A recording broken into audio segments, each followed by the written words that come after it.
Assalamualaikum warahmatullahi wabarakatuh, teman-teman semuanya. Kembali lagi bersama kami di channel YouTube Universitas Muhammadiyah Pontianak. Bersama saya Febri Siswanto, saya adalah staf dari Kantor Urusan Internasional Universitas Muhammadiyah Pontianak. Nah, pada podcast kali ini kita akan berbincang-bincang sedikit dengan narasumber yang tentunya menarik untuk kita gali informasinya, karena dia adalah salah satu awardee atau penerima penghargaan beasiswa yang diselenggarakan oleh Belmawa Dikti, yakni International Credit Transfer. Nah, pada kesempatan kali ini kita berkesempatan untuk mengulik apa sih info-info menarik yang bisa kita gali dari seorang Diva Rahayu Puspitasari. Nah, Diva Rahayu Puspitasari ini sendiri adalah salah satu dari 6 mahasiswa yang terpilih atau lolos pada program International Credit Transfer tahun 2023-2024 selama 1 semester, dan kampus tujuannya yaitu University Technology Mara, Kuala Lumpur, Puncak Alam, Malaysia. Nah, tanpa berpanjang lebar lagi, mari kita sambut Kak Diva dari Prodi Kesehatan Masyarakat Fakultas Kesehatan Universitas Muhammadiyah Pontianak. Halo, Assalamualaikum. Nama saya Diva Rahayu Puspitasari. Saya adalah salah satu mahasiswi Fakultas Ilmu Kesehatan, Prodi Kesehatan Masyarakat, yang mana yang telah disebutkan Bang Febri tadi, saya adalah salah satu awardee hibah atau program ICT dari Belmawa Dikti. Oke. Nah, jadi Kak Diva ini teman-teman baru kurang lebih selama maksudnya kurang lebih nyampe di sini tuh sekitar berapa ya? 2 minggu? Iya, 3 mingguan lah, hampir 3 mau mingguan. sebulanan. Nah, iya. karena memang mereka di Kuala Lumpur di sana kemarin di UiTM Puncak Alam, mereka menghabiskan kurang lebih 6 bulan ya, dari Oktober ya? Iya, 1 semester. Satu Oktober semester. sampai Februari. Iya. Nah, jadi dia juga masih terbawa mungkin dialek Malaysia ya, Makci ya? Iya. Nah, untuk Diva sendiri boleh kita sharing-sharingnya dari awal mula tuh desas-desus informasi mengenai beasiswa ini sendiri, kemudian persiapannya seperti apa, boleh kita sharing-sharing di sini.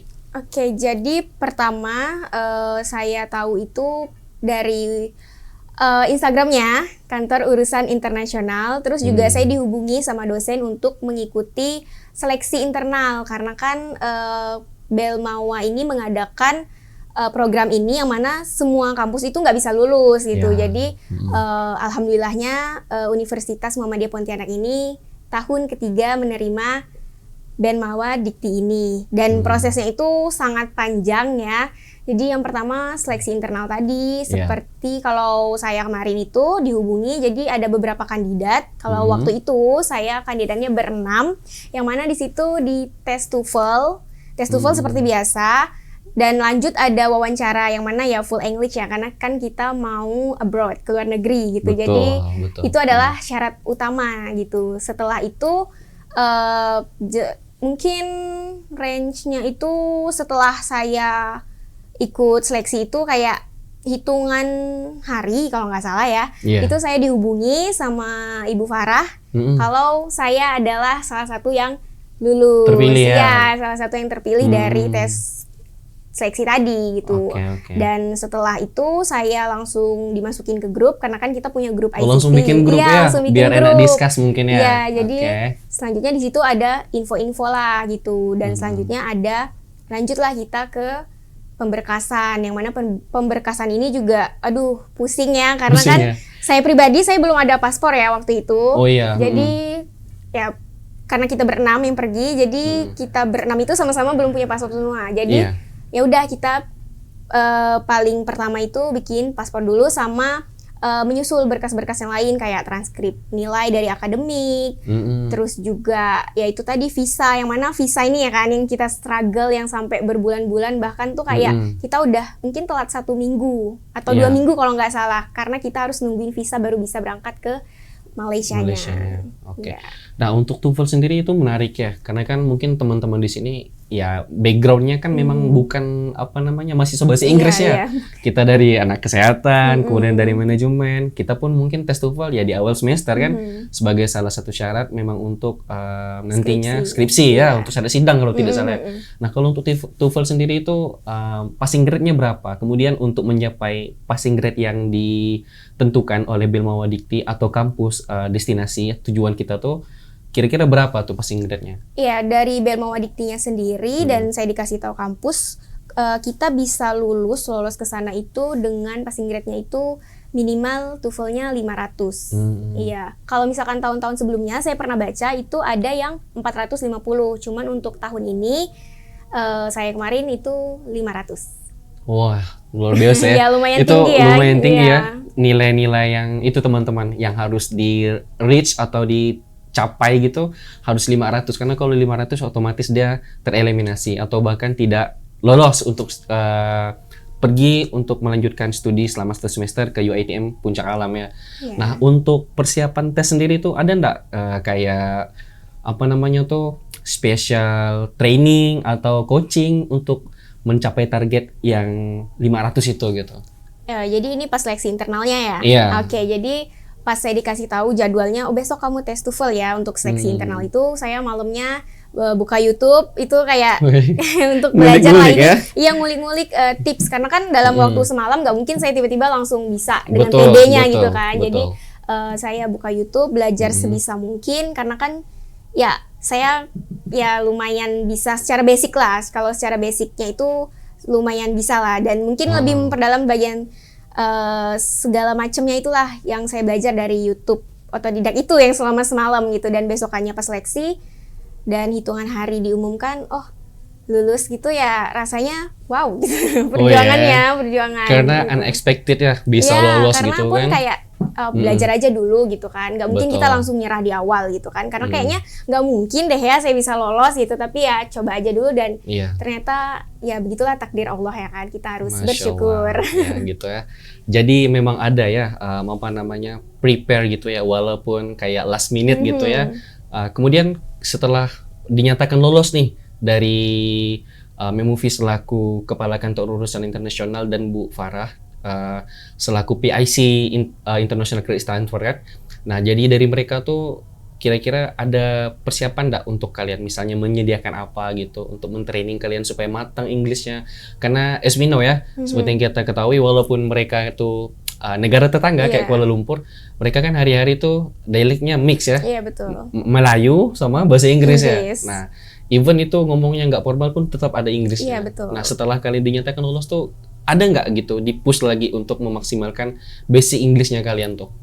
Ya pasti ada karena dari pihak KUI juga sangat-sangat peduli terhadap mahasiswa-mahasiswanya. Jadi semua yang ikut ini kita berenam itu kemarin dilesin gitu, dikasih les dan lesnya itu kurang lebih sebulanan dan ada intensnya juga kita 10 harian juga yang 10 hari ini kayak udah intens banget yang sebulanan ini kayak memperdalam lah. Nah 10 hari terakhir ini menjelang kepergian tuh kita juga ada makin mendalam lah untuk lesnya itu kayak speaking yang pasti karena kan kita di sana komunikasi kan paling penting gitu kan juga kita belajarnya di sana juga English gitu jadi benar-benar harus di push dan kita juga harus benar-benar effort untuk mengimbangi gitu apa yang udah dikasih sama KUI kita harus benar-benar gitu karena udah difasilitasi kan jadi betul. benar-benar ini gitu.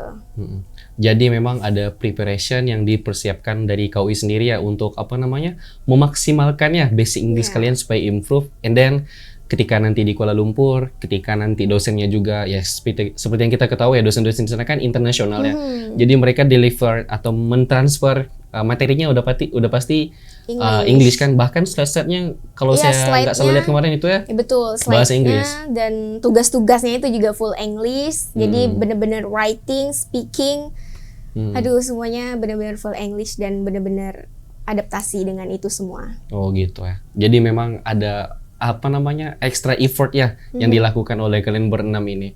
Nah kalau boleh tahu tuh untuk Diva sendiri tuh proses pengurusan berkasnya sampai kita berangkat tuh yang dirasa Diva tuh paling apa namanya bukan sih melelahkan tapi lebih ke lot of effort gitu. Ada effort lebih yang harus dilakuin tuh apa? Apakah berkas secara dokumen atau mungkin berkas-berkas lain seperti yang kita tahu kan, kita kan harus buat motivation letter Iya, tuh. betul. Karena itu tolak ukur juga kenapa kita tertarik untuk melanjutkan studi selama 1 semester Iya. di UiTM itu. Iya, jadi sebelumnya yang udah saya bilang itu yang pasti karena paspor. Terus kalau untuk pemberkasan itu saya kalau nggak salah itu kan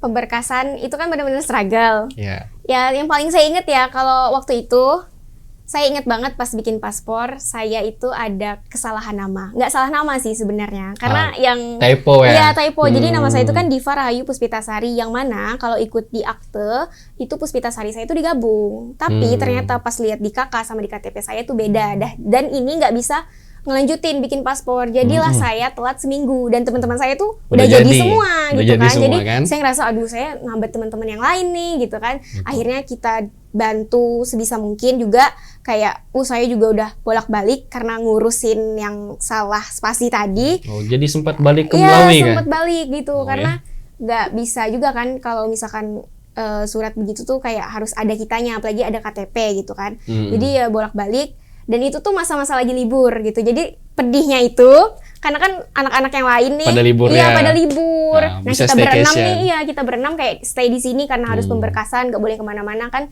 Takutnya ada panggilan ini, panggilan itu, kita harus stay di Pontianak. Jadi biar Betul. bisa cepet juga prosesnya. Kalau kita di kampung kan kayak kalau tiba-tiba ada panggilan gimana kan harus ini dulu gitu. Jadi Iya. benar-benar harus stay biar Stay di sini karena Iya, biar biar enak proses, koordinasinya gitu kan, karena ya seperti yang kita ketahui kan ini kan skalanya internasional, jangan sampai ada berkas-berkas yang ketinggalan gitu kan. Betul. Karena kalau udah tertinggal tuh susah juga untuk kita memperbaiki atau melengkapi berkas-berkas yang kurang itu tadi. Nah, jadi ini juga menarik nih, Bang Febri juga mau mengulik sedikit tentang teknis keberangkatan tuh. Nah, jadi Hamin berapa mau berangkat tuh kira-kira ada nggak kalian briefing gitu atau something yang kalian lakuin untuk benar-benar memaksimalkan potensi kalian ketika kuliah nanti di sana? Apakah ada juga pembekalan dari Memuvi selaku Kepala Kantor Urus Internasional kan, juga Bu Farah selaku PIC dalam program ICT ini? Iya, pasti ada. Kalau nggak salah itu H-2 apa H-3 tanggal keberangkatan, itu kita dikumpulin berenam. Jadi dipanggil lah, kita berenam, kita ke kantor urusan internasional, ya kita di briefing lah gitu kan, mulai dari nanti di sana gimana. Karena kan kita diantar nih, terus kayak apa-apa aja yang dibawa, apalagi kan untuk saya pribadi ya, saya first time naik pesawat, terus ada beberapa temen juga yang first time naik pesawat, jadi kayak bener-bener nanya, ini boleh nggak dibawa, atau ini boleh nggak melebihi batas, biasa kan ada gitu kan, karena pesawat ini kan lumayan riskan gitu kan, apalagi Betul. internasional penerbangannya, jadi bener-bener tanya ini itu, terus juga ada pembekalan, nanti di sana begini-begini gitu, karena kan kita internasional, even itu negara tetangga dan kata orang tuh mirip-mirip ya dari segi budaya dan ini bahasanya. Cuman kan kita juga harus tetap menjaga kesopanan, terus kayak ya pokoknya baik-baik lah karena kan kita di negara orang sebagai tamu gitu kan. Jadi benar-benar harus mempersiapkan itu semua. Terus terus pesannya itu jaga kesehatan karena kan udah hamin berapa hari mau berangkat gitu kan. Jadi jaga-jaga kesehatan karena di sana juga pasti akan langsung capek nih karena kan nyampe sana juga kita ada beberapa lah gitu proses. Nah, kita kemarin kan sama-sama pergi ke sana kan Bang Febri juga ikut mengantarkan kan selaku staf dari Kantor Urusan Internasional. Nah, selama keberangkatan kita di perjalanan tuh hal yang paling berkesan buat Diva tuh apa? Kayak misalnya dalam perjalanan tuh kalau nggak salah tuh ada kemarin ya siapa tuh yang hilang KTP ya? Oh ya, Naila hilang KTP. Nah, itu di Surabaya. Kalau di Diva sendiri tuh yang paling menarik dari kita masih di Pontianak karena honestly ini juga first time untuk Bang Febri, pertama kali naik pesawat, pertama kali ke negeri gitu, bahkan unexpected moment lah dan momen yang nggak pernah diprediksi sebelumnya pun kita bisa pergi di sana. Nah kalau di Diva sendiri tuh selama dari Pontianak terus sampai ke Kuala Lumpur tuh hal yang paling Diva berkesan tuh apa gitu? Iya, jadi pertama itu kan saya telepon orang tua, udah dikasih tuh tiketnya tanggalnya segini. Terus papa langsung kayak berangkat, itu kalau nggak salah kita berangkat tanggal 7 ya, 7 Oktober kalau nggak salah. Nah itu papa berangkat malamnya. Nah di tanggal 7 itu kan kebetulan rumah saya di ujung ya, di ujung Pontianak gitu ya, di Siantan. Jadi dari Siantan ke bandara itu kan saya antisipasi aja, karena first time juga naik pesawat. Karena kan kalau nggak salah tuh 1 jam atau 2 jam ya. Itu harus stay di bandara sebelum itu. Jadi saya sama papa itu benar-benar subuh-subuh dengan struggle-nya kita bawa koper, karena saya waktu itu bawa koper 2, koper besar 1, koper kecil 1, sama tas ransel itu. Dan di situ kayak kalau nggak salah kita subuh deh berangkatnya. Jadi subuhannya itu di airport karena saking takut ketinggalan. Lebih baik kita yang nunggu gitu daripada kita yang ditunggu karena nggak mungkin ya pesawat nungguin kita. Aduh. Jadi udahlah itu subuh-subuh. Terus di grup itu ya juga kayak semua pada bangun yang belum bangunin gitu. Karena kan benar-benar penerbangan ke luar negeri kan. Kasihan kalau misalkan sampai ketinggalan gitu. Mana pasti biayanya juga berganda dong kalau ketinggalan. Terus kayak udah nyampe. Dan akhirnya kalau saya sih ya kalau udah nyampe yang paling berkesan itu pas nyampe di sananya, karena kan kita nyampe di Kuala Lumpur ya. Karena kan kita nyampenya itu di jam Maghrib. 7 waktu, ya jam 7 waktu Malaysia itu kan maghrib ya. Jadi kita itu nggak langsung ke asrama kalau nggak salah, kita tuh keliling dulu karena harus tunggu mobil van kalau nggak salah, karena kita nggak dijemput. Jadi kita pakai Grab sendiri gitu kan. Terus kayak nungguin dari bandara ke puncak, ke Shah Alam dulu itu kayak mungkin 40 menitan deh dari airport itu. Akhirnya nyampenya tadi maghrib. Terus kayak kita harus nunggu kunci asrama. Itu yang paling kayak dengan kitanya, terutama saya pribadi, saya bawa koper besar, berat, gede.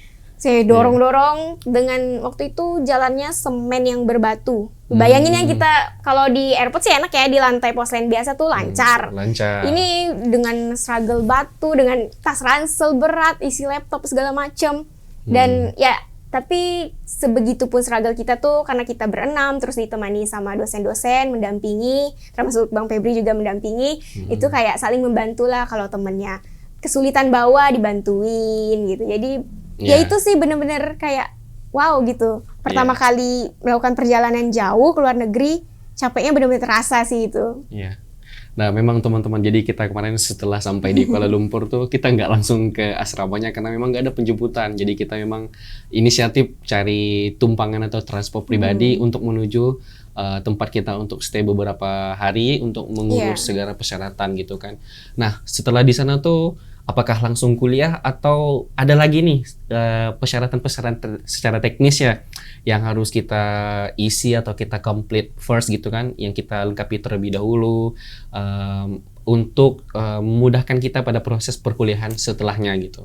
Iya, jadi di hari pertama datang itu besokannya kita langsung ke klinik kesehatan UiTM di Shah Alam waktu itu, karena kan ya kita medical check up waktu itu. Jadi runtut lah, cek urin, cek darah, cek segala macem lah secara fisik. Terus ada X-ray juga, dan itu tuh 1 harian gitu. Dan besokannya lagi baru keluar hasilnya. Jadi kayak kita stay di Shah Alam itu hanya untuk MCU itu kayak sekitar 2 harian.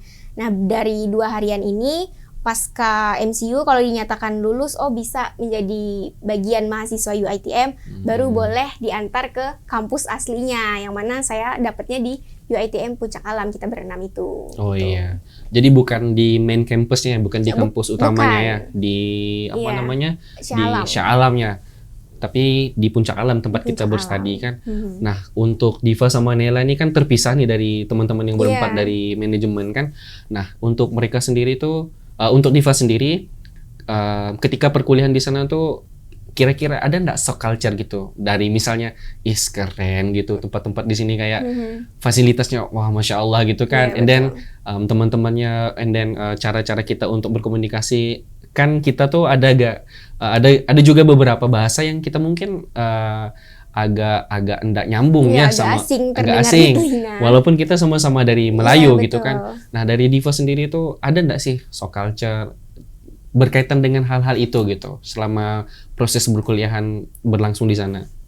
Ya pasti ada sih, kebetulan saya itu kan di asrama ya, jadi ya kita nggak ada kendaraan pribadi gitu karena kan kita juga exchange. Jadi di sana itu disediakan bus, jadi busnya itu ada banyak, jadi kayak ada jadwalnya, dia tuh mulai jam 7 pagi atau 8 pagi dia tuh udah stay di halte-halte untuk ngejemput kita-kita nih yang nggak punya kendaraan pribadi pergi ke kampus. Karena tuh kebetulan asrama saya ke kampus itu kalau jalan kaki lumayan ya. Lumayannya itu naik turun tangga. Iya, karena kan kita di puncak nih, puncak alam. Jadi kayak 15 menitan. Nah, kalau naik bus kan lebih singkat lah waktunya. Jadi biar cepet juga nyampe ke kampusnya. Jadi ya itu sih culture shocknya yang pasti makanan sih yang pertama. Karena makanan agak susah ya? Ya sebenarnya ya mirip sih. Di sana tuh ada nasi lemak yang mana mirip-mirip juga dengan di sini nasi uduk. Cuman yang saya emang gapnya itu kerasa banget itu sambal sih. Karena kan saya cinta banget sama sambal gitu kan. Banget, terus kayak kalau di Indo ini kan pedesnya pedes banget gitu. Kalau di sana tuh mungkin ada mix sama Indian food juga gitu kan, kayak nasi kandar itu kan banyak bumbunya, itu kayak pedas tapi pedasnya pedas manis gitu. Kalau untuk di lidah saya sendiri sih kurang cocok ya, karena saya tuh sukanya pedas banget gitu tanpa ada embel-embel manis gitu. Kalau di sana tuh kayak pedas manis, pokoknya pedasnya tuh low lah. Karena pun beberapa teman saya bilang kalau mereka tuh nggak terlalu suka pedas gitu. Pas tahu saya suka pedas kayak oh tahan ya gitu, karena mereka tuh kayak cabai berapa butir tuh kayak udah pedes. So spicy lah untuk mereka ya. Kalau kita kan kayak mau sebanyak apapun kayak justru enak gitu makannya pedes. Itu sih makanan. Terus kayak kalau waktu itu kita ke Kuala Lumpur yang mana itu kan Twin Tower ya. Malaysia itu kan terkenal banget sama Twin Tower tuh kayak gila gitu, keren banget pertama kali. Biasanya tuh lihat di FYP, TikTok misalnya kan, sosial media gitu kan, orang vlog liburan. Oh, ini ternyata saya ngelihatnya pakai mata saya sendiri dan wow gitu kan. Terus kayak di sana itu banyak juga ini ya orang asing. Maksudnya kayak bule-bule kalau kita turis lah ya. Turis. Jadi tuh kayak oh, ternyata saya bisa ketemu langsung nih sama turis gitu. Kalau di saya ya di Indonesia mungkin ada banyak turis, cuman kan karena saya tinggalnya di Pontianak ini kan kalau saya lihat agak kurang juga turisnya. Jadi kayak pas ngelihat turis tuh kayak wow gitu kan, kayak pertama pokoknya di sana tuh serba pertama sih. Itu ada ajak ngomong nggak sama turisnya? Ada, saya kebetulan dapat teman dari Jerman itu. Ya. Siapa namanya tuh?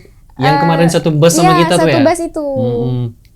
Itu sempat satu asrama kalau nggak salah sama sempat satu teman kamar malahan sama salah satu anak manajemen si Afda itu. Cuman karena ada beberapa alasan jadi dia pindah kamar. Cuman tetap kita kalau ketemu di lift atau ketemu di kampus selalu negur, selalu ngobrol gitu segala macam. Oke. Nah itu kan secara culture-nya gitu. Tapi kalau secara akademisnya untuk Diva sendiri tuh bagaimana sih melihat dosen-dosen di sana transfer their knowledge, mentransfer pengetahuan mereka ke mahasiswanya gitu kan. Mostly kan kalau tidak salah sih pakai bahasa Inggris ya. Nah dari Diva sendiri tuh berusaha yang seperti apa sih ketika berkuliah di sana? And then ketika di sana juga sama-sama Nela kan pasti ada sering sharing gitu kan. Nah kalian berdua tuh ada nggak sih hal-hal yang kalian improve selama di sana untuk nge-catch up atau ngejar, katakanlah ada sedikit ketertinggalan entah dari segi pengetahuan selama di sana gitu? Ya jadi kebetulan kan kita juga telat masuk ya di sana. Jadi pas hari pertama masuk itu kita benar-benar yang kayak nyari kelas karena di sana tuh gedungnya gede banget. Terus kayak lantainya bisa sampai 16 gitu. Jadi kayak benar-benar ini di lantai berapa? Terus kan di sana tuh kebagi menjadi 3 kalau nggak salah. Ada makmal ini laboratorium kalau dalam bahasa kitanya. Terus kayak ada DK atau dewan kuliah itu kayak ruang kelas biasa. Tapi yang versi ruang kelas besar, jadi kayak bisa muat 50 lebih malahan kayak 90 orang gitu. Lumayan banyak ya? Iya, dan juga ada BK ini kayak bilik kecil lah, bilik ruangan kecil yang mana kelasnya tuh kayak under 30-an.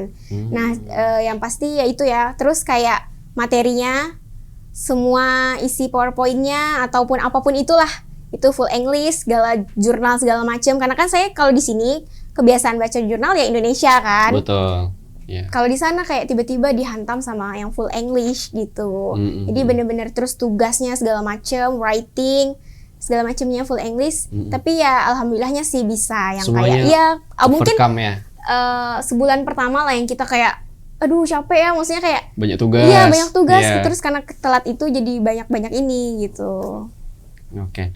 Nah itu kan secara akademis ya gitu ya. Nah dari Diva sendiri tuh setelah selesai di sana kemudian balik lagi ke Indo tuh hal yang paling Diva berkesan gitu Kemudian mungkin bisa jadi juga motivasi ya bagi teman-teman yang nantinya juga akan mengikuti program awardee berikutnya gitu. Karena program ini setiap tahunnya bakalan ada terus selama kita juga memenuhi kriteria ataupun syarat yang ditentukan oleh BEM Mawadikti selaku penyelenggaranya, teman-teman. Nah, untuk Diva sendiri, kira-kira pesan apa yang ingin disampaikan kepada teman-teman di channel YouTube kita ini? Oke, untuk teman-teman semuanya, yang pasti jangan takut dan jangan mudah pesimis gitu. Jangan yang kayak saya bisa nggak ya, pokoknya coba aja dulu kalau ada kesempatan gitu. Kita nggak ada yang tahu loh jalur mana yang istilahnya itu betul. yang kita punya gitu. Jadi kayak jangan coba, jangan ragu untuk, jangan takut lah untuk mencoba gitu. Karena semuanya tuh pasti ada jalannya. Kalau misalkan udah takdir kalian nih lulus, ya pasti lulus gitu. Pokoknya jangan takut kalau misalkan kalian itu pokoknya harus cari-cari info gitu. Apalagi kan pasti banyak dong anak UMP ini yang berpotensi gitu. Jadi kayak jangan takut, jangan ragu untuk cari-cari info, terus kayak memperdalam juga gitu kan. Karena seperti yang kita tahu, basicnya itu kan memang TOEFL ya, TOEFL sama transkrip nilai akademik. Nah, di situ bisa kita push dari sekarang, mana tahu nanti di bulan-bulan berikut ini ada info terbaru gitu kan, yang ada pembukaan apalah, itu langsung aja gitu hajar gitu. Hajar aja gitu hajar ya. aja dengan doa, usaha, tawakal pokoknya. Iya. Nah, itu teman-teman pesan dari Diva selaku penerima awardee pada program BEM Mawadikti International Credit Transfer di UiTM Puncak Alam, Kuala Lumpur, Malaysia. Nah, untuk teman-teman, kesempatan yang sama juga berlaku untuk teman-teman selagi teman-teman juga memenuhi kriteria. Kalau nggak salah itu semester 2, 4, 6 gitu ya. Iya, pokoknya semester genap yang tidak mendekati magang atau PPL atau KKN kayak gitu. Nah, untuk teman-teman semua, kalau ingin mengetahui informasi lebih banyak tentang program-program beasiswa yang ada di Universitas Muhammadiyah Pontianak, selain di website resmi Universitas Muhammadiyah Pontianak, di IG Kantor Urusan Internasional, kami juga menyediakan informasi terkait beasiswa apa saja yang bisa teman-teman ikuti. Nah, beasiswa ini juga terbuka untuk siapapun selagi memang memenuhi syarat. Nah, untuk teman-teman boleh di-follow Instagram Kantor Urusan Internasional, ada di bawah ini nih. Nah, jadi untuk Diva memang hal-hal yang menarik di sana tuh ada banyak lah gitu ya. Ada banyak. Mungkin ini nggak cukup ya. Mungkin kita bikin sesi 2-nya mungkin ya. Oke, nah jadi menarik teman-teman. Bisa juga nanti kita lanjut podcast sesi 2-nya atau podcast part 2-nya ya dengan Diva, karena memang dari penyampaiannya memang masih banyak nih teman-teman. Iya, banyak banget ini. Cuman karena durasi kita banyak. Oke, nah jadi teman-teman, sekian bincang-bincang kita dengan Kak Diva Rahayu Puspitasari dari Prodi Kesehatan Masyarakat Universitas Muhammadiyah Pontianak. Nah, untuk Kak Diva sendiri, terima kasih ya udah ngeluangkan waktu kita di sini. Juga karena telah disediakan sama oleh pihak KUI yang membantu dari awal sampai saya pulang pun saya masih diundang.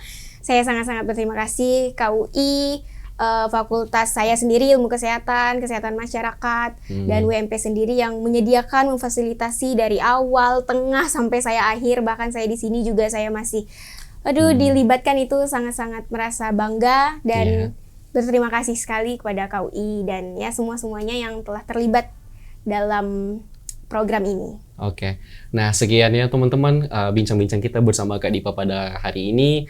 Terima kasih udah menyaksikan channel YouTube. Jangan bosan-bosan untuk nge-share videonya, and then subscribe videonya, komen juga, komen-komen yang membangun. Kemudian kalau ada yang mau ditanyakan silahkan mention aja di kolom komentar. Saya Febri Siswanto dari Kantor Urusan Internasional dan saya Diva Rahayu Puspitasari. Kami mengucapkan terima kasih atas perhatiannya. Assalamualaikum warahmatullahi wabarakatuh. Bye-bye.